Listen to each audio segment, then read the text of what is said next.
The Epoch Times. This was interesting.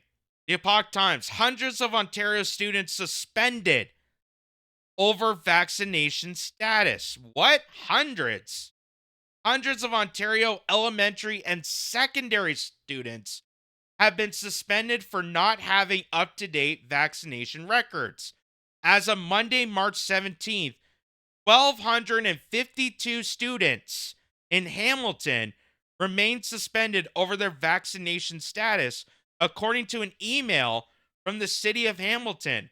Student suspension is part of a provincial legislation that requires up-to-date vaccine records, according to the Associate Medical Officer of Health, Dr. Brendan Liu of Hamilton Public Health Services. The Immunization of Student Pupils Act is a provincial legislation which requires students attending school in Ontario to have an up-to-date vaccination record or valid exemption on file with local public health, he said in a statement emailed to the Epoch Times.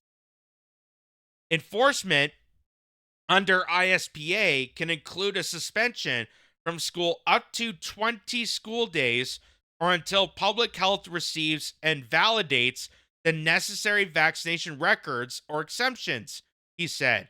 Student suspensions have been put on hold for the last several years, according to Liu.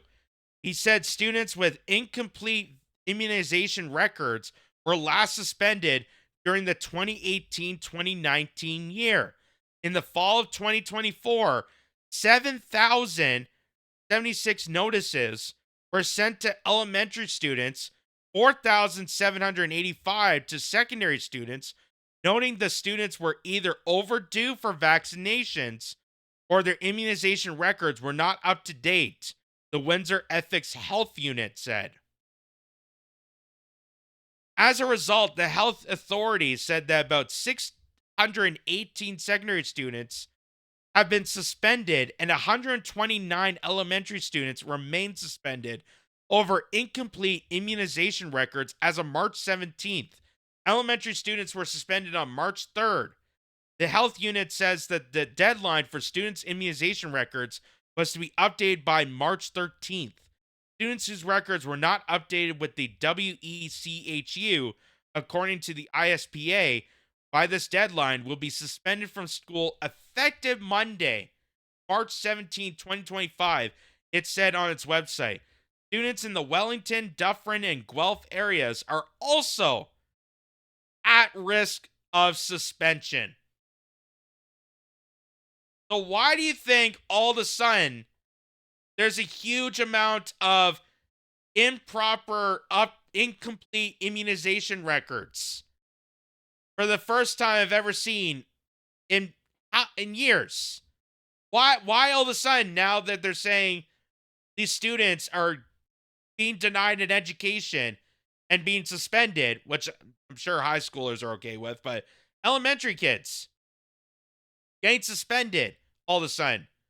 Could be because they changed the vaccination status to also include COVID shots, to include now the incoming bird flu vaccine.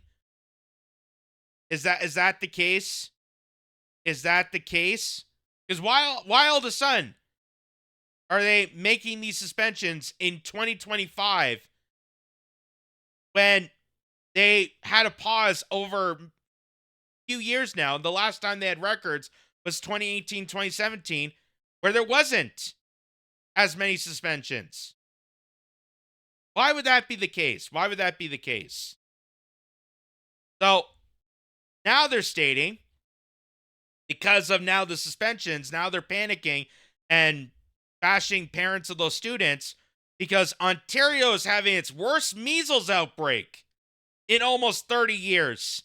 Here's what you need to know. Measles is rare in Ontario, with only 101 cases reported between 2013 and 2023, until a surge in cases last year.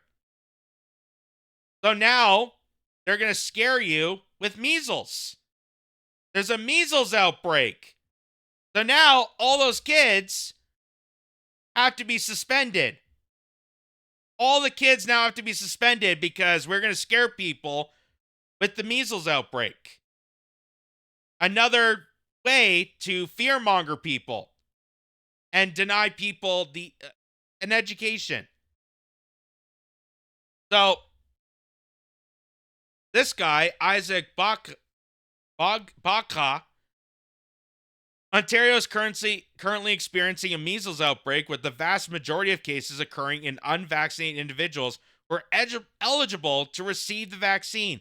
The measles vaccine is safe, free, widely available, and very effective. I want, the same exact wording that they said about the COVID vaccine. The exact same wording they say about the boosters. That people have come to realize that maybe it wasn't exactly safe and effective. I mean, to YouTube standards they are, but to the people that are now paralyzed or have immune disorders or have unfortunately passed because of the and there's a lot more. There's a lot more side effects that are being released. The same side effects they were trying to hide from you since the start of the pandemic. And they were trying to hide from you for 75 years. They had a bunch of lawyers trying to silence that information. Why would they silence all that information if they know it's safe and effective? Why would they silence all the doctors that were checking up on this vaccine? Why would they go after the head doctor who created the medicine and technology to bring us the COVID vaccine? Why would they go after him if they say it's so safe and effective? So here is, back in the day, there was a TV show called The Brady Bunch. This is back 1969. This episode came out. But you can no longer find this episode these days, I'm told. They pulled it off of streaming services. I kid you not. And this is an episode of The Brady Bunch that people watched back in the day, your parents or grandparents may have, of when the children got measles. And back in the day, measles were around back then, but they didn't treat it in the severity into the panic mode that's currently presented right now. And here's what the Brady Bunch, people watching a primetime television show, were telling people about the measles outbreak. Watch this. What are you doing home from school? They sent me home. Measles. It's either measles or a strange case of red freckles. You have got a temperature. They told me 101.1. What's the record? Never mind. Oh, are you sure it's the measles? Well, he certainly got all the symptoms. A slight temperature, a lot of dots, and a great big smile. A great big smile. No school for a few days. Say hello to my dotted son for me. Tell him I'll bring him some comic books and I'll see you later, dear. Okay, honey, bye. Boy, this is the life, isn't it? Yeah, if you have to get sick, you sure can't beat the measles. So the Brady Bunch, they're grinning, they're giggling, they're happy. The kids got the measles. Oh, we got a couple days off from school. So the Brady Bunch, this TV show that now you can't stream because they kicked this episode off because of now this measles outbreak. Back in the day, they treated measles like it was the flu or it was a cold. They just let it happen. Or chicken pox, which I remember I got chicken pox, and I remember other kids went to pox parties where they invited children to another child's house who had chicken pox so that they could catch the chicken pox. They want to catch the virus. Why? Because it was safer for children to get the chicken pox at that age than it is to get it as an adult. So they brought as many kids to a pox party to get themselves infected, to get the chicken pox. So why all of a sudden did this go from, hey, the kids are off from school and they got a big smile and they'll just have to rest for a few days, to now So now we're going to show you what current primetime television is talking about measles. That's right. No medicine. Inside or out? Like shots, I mean. Don't even mention shots. Yeah. Even there, don't mention shots. Ugh. So the kids are able to stay home from school. Not a big outbreak, not a big dilemma, not a national emergency where you have to suspend people from school. Now here's recently. Dad says I should go to school. 7 students confirmed with measles, 4 others possible. How? They had to have been vaccinated. These moms never vaccinated their kids and lied about it. Vaccines are harmful. You are endangering the health of every child in this city. Liv, no, it's turning blue. Call 911. All new SVU next Wednesday at 9, 8 Central here on. So the Brady Bunch looked happy. The kids look happy for measles. As compared to SVU, where the whole episode looks like COVID again. They're wiping down tables. They're screaming at people for not getting their kids vaccinated. There's further division. It's a national nightmare. We got to wipe down everything. We got to surgically mask everything. That's because now the media is brought to you by the pharmaceutical industry. The media is brought to you by the corporations that are pushing this agenda. And that's why they turn a police drama about rape victims into a propaganda stunt for the pharmaceutical industry. Why would a detective involved in child rape victims need to question a parent about their vaccination status? Do you see how weird this is? Do you see how weird this is? Hey, if my house caught on fire and I called the fire department, do you think a firefighter is going to ask me if I'm vaccinated to put out my fire? How deranged this has become, ladies and gentlemen.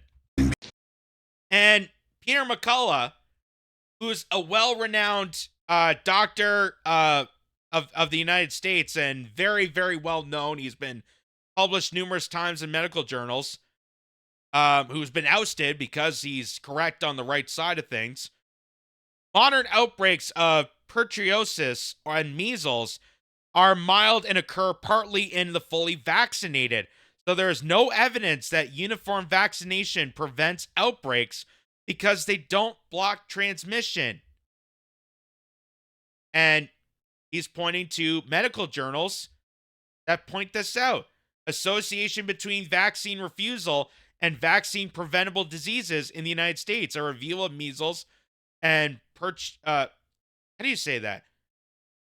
Pertussis? I'm not a doctor, but, I'm going to trust a well-renowned doctor like Peter McCullough. So, here it goes on. This is from the McCullough Foundation, where he founded. He relates to a story of a child in Texas who apparently died from measles. That's what the media is saying. But there's more to this story. So, parents of a child who died in Texas measles outbreak share a story of improper treatment.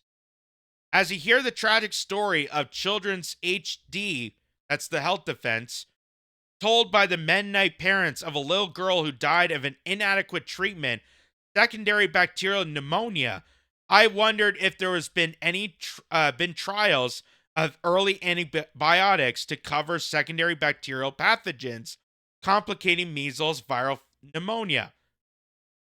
Garley A. al. Found in appropriately selected measles cases, early antibiotics resulted in a 92% reduction in the development of pneumonia. As we listened to the parents who described their school-age daughter developed a characteristic rash on Friday, when she saw a doctor on the following Monday, she should have been given antibiotics in addition to nebulized albuterol and budesonide. Again, I hope I'm pronouncing those right. And now, instead, she received a cough medication, and the parents were told to give her Tylenol.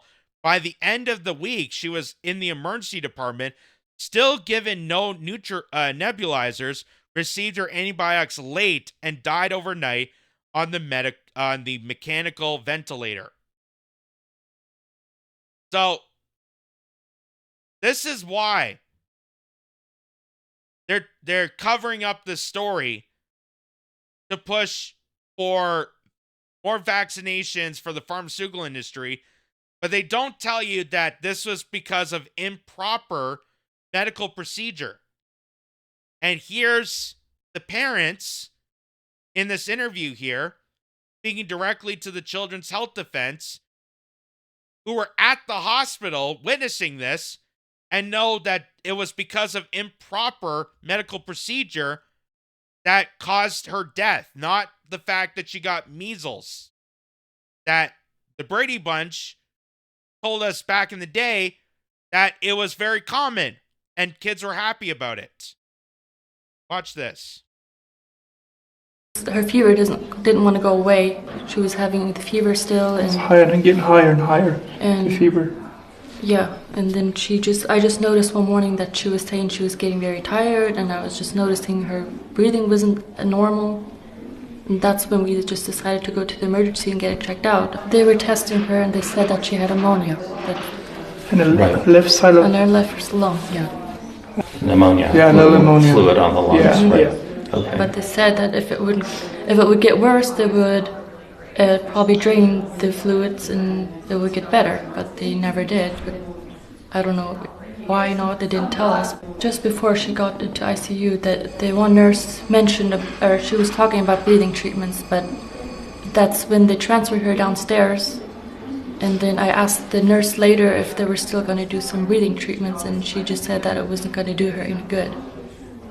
Yes. I don't know. They just said it wouldn't do her. Just no explanation. So, think of that. She was taken to the ICU. She was having breathing problems. The nurses recommending breathing therapeutics to treat her. She immediately went downstairs. They were going to transfer her to another section of the hospital. And then when brought back to the parents, she said, no, we're not going to do breathing therapeutics. We just don't think it's effective enough. You mean after you talked to the representative of the hospital who's brought to you by Pfizer?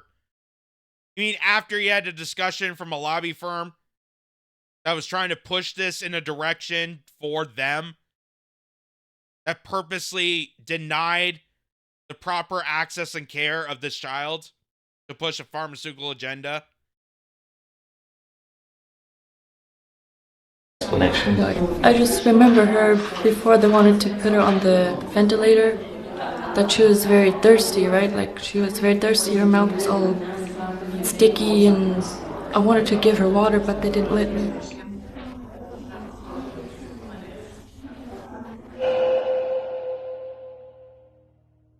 Her fever. So that was obviously because of medical mispractice right there. And you notice how in the parents, as they were witnessing this, they didn't say, oh, well, she got the measles, so she automatically died from measles, and I feel bad I didn't vaccinate her. No, they knew that the doctors and the nurses there who could have treated her properly, as Dr. McCullough even said, they could have gave her nebulizers, they could have gave her breathing therapeutics. They even denied her water. Water, of all things. Why would that be the case? They didn't explain why they denied her a glass of water, why they denied her breathing therapeutics. Why did you think that? Well, we don't think it's going to work. Why do you think that? I don't know.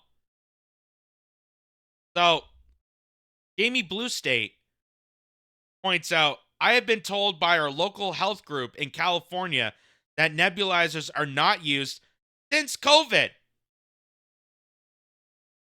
Interesting. Nebulizers that have been around for decades, that many doctors have used, and Dr. Peter McCullough obviously endorses them. A lot of other doctors endorse them. All of a sudden went away with COVID. Around the same time that there was a huge push in the pharmaceutical agenda to manipulate these instances to push in their agenda. That nebulizers are not used since COVID. How did we change this? How is this okay?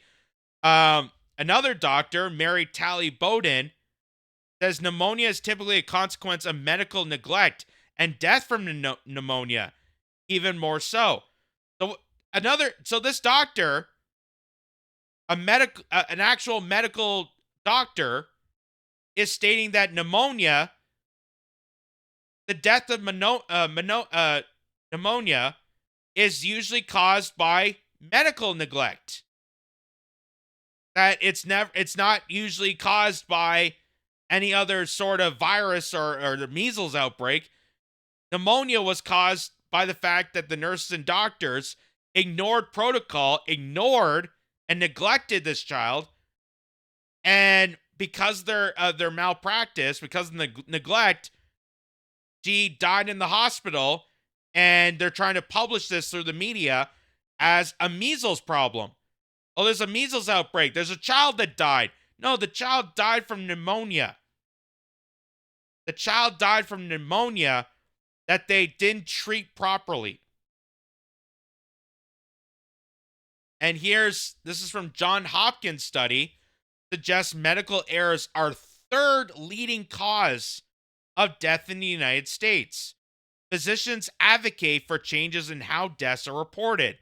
Analyzing medical death rate over an 8-year period, John Hopkins patient safety experts have calculated more than 250,000 deaths per year are due to medical error in the United States. Their figure, published May 3rd in the BMJ, surpassed the U.S. Centers for Disease Control and Prevention's third leading cause of death, respiratory disease, which kills close to 150,000 people per year. And that's because the hospitals and healthcare is deteriorating in favor of privatization, corporate lobbies, and the pharmaceutical industry. That's why. Instead of actually having functioning healthcare, they are deliberately destroying internally the healthcare, paying doctors to neglect their patients, paying the nurses to not properly treat people, so that hospitals are worse shape than they were back in the day, so that if the hospital caves, the healthcare disintegrates, the healthcare system you pay into disintegrates and folds right into the pharmaceutical lobby. The pharmaceutical lobby that wants you to get and take other pharmaceuticals to treat the Same pharmaceutical lobby that's been treating you like a lab rat since its formation. And now you have a child with pneumonia that could have been easily treatable, according to Peter McCullough, that died because of medical neglect. And the mainstream media, instead of pointing that out, instead of pointing out the obvious factors and the fact that this has been a growing problem in the United States and much of the world, actually, is going to take this and twist it around in pursuit of the pharmaceutical lobby. Because the pharmaceutical lobby that owns healthcare, that owns the FDA, they own the CDC, they own the regulatory committees, they own the government politicians, they also own the media. And they're going to push this agenda as hard as possible to the point that children in Ontario are denied an education. Young children are being denied an education because of not complying with the pharmaceutical agenda that many people have criticized over many, many years. And isn't it interesting that people like Jim Carrey and Jenny McCarthy and Robert De Niro and RFK Jr. and even some other celebrities all came on to news networks, all came on and started critiquing the pharmaceutical industry. There was a program that was produced by Hulu called Dope Sick that was criticizing the pharmaceuticals industry take on the opioid epidemic. And then all of a sudden, when COVID hit, that all went away. All went away. Now, if you bring that to attention, you're deemed an anti-vaxxer. You're deemed a conspiracy theorist. You're deemed an unsafe person. You're deemed dangerous. How dare you endanger your child for examining a medical procedure that may impact the child later on? That as a parent, you have every right to criticize what goes into your child at a very young age with these injections. And now, because of COVID, because of the lockdown, the measures, the pandemic paranoia, they propagandize people, they fearmongered people, and this is what you get. Now they're going back to measles. Measles. That TV shows back in the day thought was no big deal. And it wasn't a big deal. People got measles. And they just treated it like it was chickenpox. They treated it like it was the cold. Now all of a sudden, they want to make it into another pandemic.